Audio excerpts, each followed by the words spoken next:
নমস্কার, আমি Priyanka AI news India থেকে বলছি। আজকের আমাদের আলোচ্য বিষয় হলো ভারত বাংলাদেশ সম্পর্ক ও 1971-এর যুদ্ধের ঐতিহাসিক সত্য। আজ আমরা এমন একটি বিষয় নিয়ে আলোচনা করছি যা দক্ষিণ এশিয়ার ভূ রাজনীতিতে কেবল গুরুত্বপূর্ণ নয়, বরং অত্যন্ত স্পর্শকাতর। আমরা আলোচনা করছি 1971 সালের মুক্তিযুদ্ধ, বাংলাদেশের সার্বভৌমত্ব এবং বর্তমান সময়ে ভারতের সঙ্গে বাংলাদেশের সম্পর্কের টানাপোড়েন নিয়ে।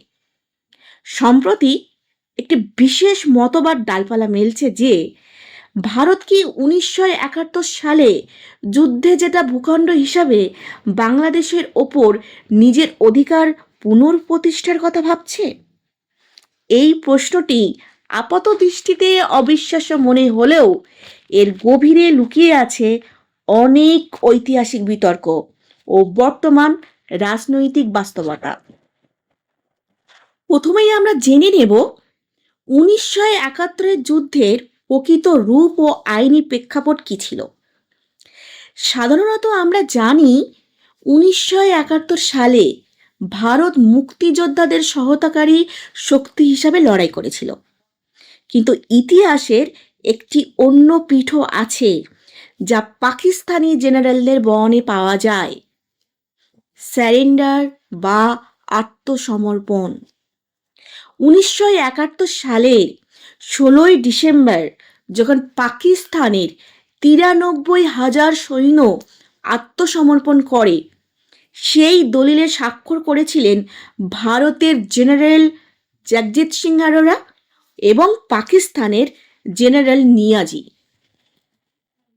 একটি কঠিন ঐতিহাসিক সত্য নিয়াজি স্পষ্ট বলেছিলেন, তিনি মুক্তিবাহিনীর কাছে নয়, বরং একটি পেশাদার সেনাবাহিনী অর্থাৎ ভারতীয় সেনার কাছে আত্মসমর্পণ করেছেন। যুদ্ধের আন্তর্জাতিক আইন অনুযায়ী পরাজিতের সম্পদ বা ভূখণ্ড বিজয়ীর অধিকারে চলে আসে। সেই হিসাবে 16 ডিসেম্বর পূর্ব পাকিস্তানের মালিকানা আইনগতভাবে ভারতের হাতে এসেছিল। ভারত মহানুভবতা দেখিয়ে সেই ভূমি বঙ্গবন্ধু শেখ মুজিবুর রহমানের হাতে তুলে দিয়েছিল। দ্বিতীয়ত, বর্তমান বাংলাদেশের ন্যারেটিভ ও রিসেট বাটন। বর্তমানে বাংলাদেশে একটি নতুন বয়ান বা ন্যারেটিভ প্রতিষ্ঠা করার চেষ্টা চলছে।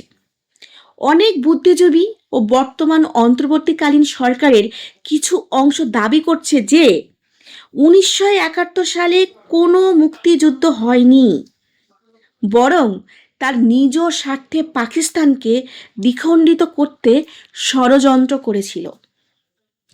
রিসেট বাটন বিতর্ক বর্তমান সরকারের প্রধান উপদেষ্টা ডক্টর মোহাম্মদ ইউনূস সহ অনেকেই রিসেট বাটন পুশ করে ইতিহাস নতুন করে লেখার কথা বলেছেন।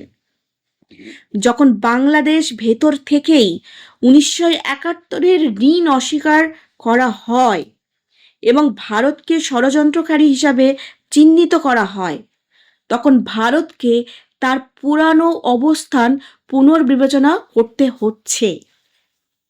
যদি বাংলাদেশের জন্মকে ভারতের চক্রান্ত বলা হয়, তবে ভারত কেন সেই ভূখণ্ডের ওপর তার ঐতিহাসিক বিজয়ী সত্তাকে পুনরুজ্জীবিত করবে না? এই নিয়ে অনেকেই বলবেন, আন্তর্জাতিক আইন বা জাতিসংঘ কি এটা মেনে নেবে? কিন্তু ইতিহাসের দিকে তাকালে আমরা দেখি শক্তিধর দেশগুলো নিজেদের নিরাপত্তা ও অধিকারের প্রশ্নে প্রায়ই ভূখণ্ড দখল বা অন্তর্ভুক্ত করেছে।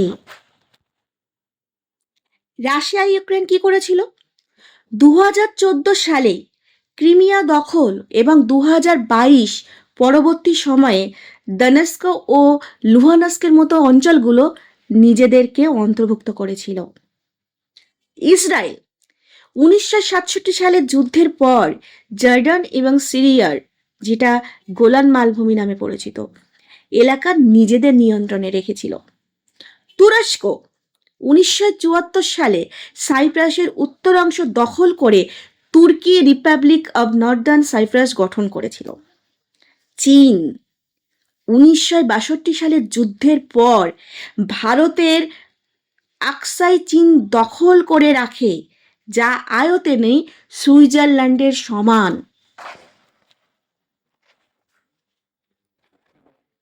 এই উদাহরণগুলো প্রমাণ করে যে যখন একটি প্রতিবেশী দেশ চরম শত্রুতা শুরু করে, তখন বড় শক্তিগুলো তাদের নিরাপত্তা নিশ্চিত করতে যুদ্ধের মাধ্যমে অর্জিত ভূমির দাবি ছাড়ে না। চতুর্থত, ভারতের জাতীয় নিরাপত্তা ও বর্তমান সংকট নিয়ে কথা বলবো। বর্তমান বাংলাদেশে ভারতের বিচ্ছিন্নতাবাদীদের আশ্রয় দেওয়া, ভারতীয় হাই কমিশনের প্রতি অসম্মান প্রদর্শন এবং উত্তর পূর্ব ভারত সেভেন সিস্টার নিয়ে বিভিন্ন উস্কানিমূলক বক্তব্যের কারণে ভারতের নিরাপত্তা আজ হুমকির মুখে। মানবিক দিক দিয়ে বলা হচ্ছে, যদি ভারত কখনো এই ভূখণ্ডের দায়িত্ব নেয়, তবে সাধারণ মানুষ শান্তিতে থাকবে। উদাহরণ হিসাবে ভারতের মুসলিম জনসংখ্যার কথা বলা যেতে পারে, যারা বাংলাদেশের চেয়েও আর্থসামাজিক দিক থেকে অনেক ক্ষেত্রে ভালো অবস্থায় আছে। সামরিক ক্ষমতা, বাংলাদেশের সামরিক শক্তি ভারতের বিশাল বাহিনীর সামনে অত্যন্ত নগণ্য। ভারত চাইলে চট্টগ্রাম বা রংপুরের মতো কৌশলগত গুরুত্বপূর্ণ অঞ্চলগুলো নিজের সুরক্ষার স্বার্থে নিয়ন্ত্রণে নিতে পারে। এমন পরিকল্পনা ভারতের উচ্চ মহলে আলোচিত হচ্ছে। পরিশেষে বলা যায় যে ভারত একটি অত্যন্ত সুভদ্র ও শান্তিপ্রিয় রাষ্ট্র হিসাবে গত 54 বছর বাংলাদেশের সার্বভৌমত্বকে সম্মান দিয়ে এসেছে।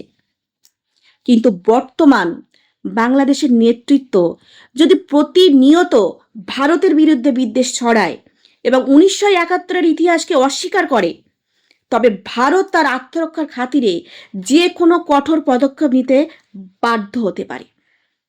71-এর অসমাপ্ত হিসাব বা যুদ্ধের মাধ্যমে অর্জিত অধিকার ফিরে পাওয়ার যে অকল্পনীয় ভাবনা আর দানা বাঁধছে, তা বিশ্ব রাজনীতিতে পারমাণবিক বিস্ফোরণের মতো শক্তিশালী হতে পারে।